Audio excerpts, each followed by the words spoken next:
paling tidak jam kerja PRT juga harus dihargai, upahnya walaupun mungkin belum perlu yang langsung UMR ya.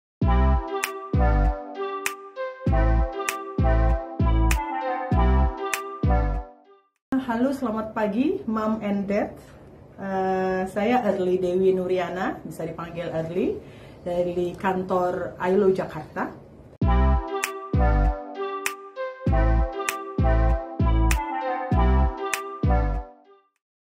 Tidak semua perusahaan menerapkan perempuan yang lagi hamil tetap dapat gaji.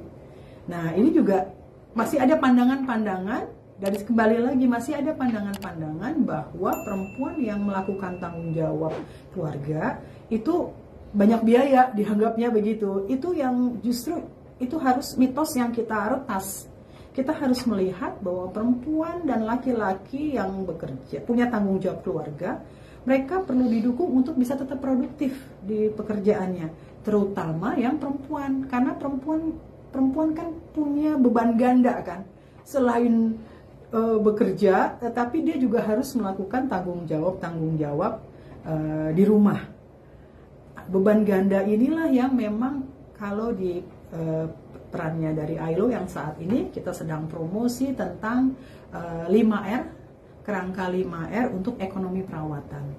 Dengan beban ganda yang perempuan, kita perlu mengakui bahwa pekerjaan aktivitas merawat anak ya, merawat baik secara langsung dan tidak langsung. Kalau secara langsung kan kalau ngurusin bayinya, kalau tidak langsung diantaranya pojok laktasi itu termasuk merawat yang tidak langsung karena dia nggak langsung megang anaknya kan gitu.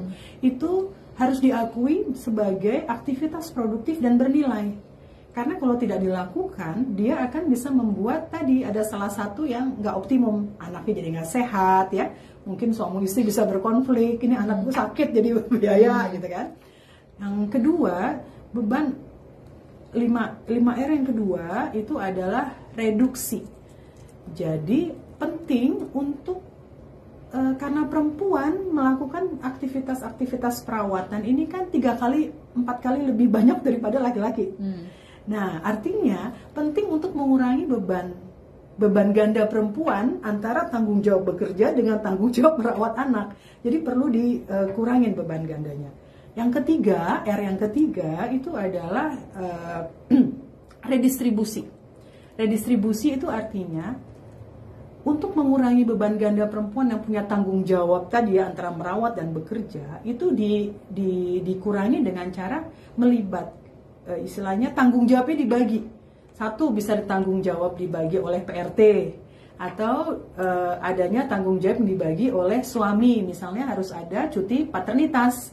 Jadi ayah juga boleh cuti dan berbayar juga dan bisa tetap bergaji nih. Itu kita sebut cuti paternitas. Jadi beban ganda perempuan ini harus dibagi dengan berbagai macam, termasuk diantaranya apabila cutinya dibayar perusahaan, gitu ya, atau mungkin bisa masuk dalam manfaat dari BPJS Ketenagakerjaan. Yang keempat, R yang keempat itu adalah reward. Reward itu artinya semua pihak yang berkontribusi untuk mengurangi beban ganda perempuan ini juga harus dihargai. Misalnya, kalau kita ada PRT pun juga perlu dihargai karena PRT kan juga pekerja dan manusia juga dan dominansi dia perempuan juga kan. Nah, itu juga paling tidak jam kerja PRT juga harus dihargai, upahnya walaupun mungkin belum perlu yang langsung UMR ya, tapi paling tidak terutama jam kerjanya. Dan yang kelima, R yang kelima adalah representasi. Artinya pentingnya untuk memastikan pekerja perempuan ini hak-hak tentang kebutuhan perawatan, adanya kebijakan dan layanan seperti pentingnya akses daycare, akses pojok laktasi, dan bagaimana pada saat istirahat menyusui itu tidak mengurangi jam kerja dan tidak mengurangi upah, itu harus disuarakan.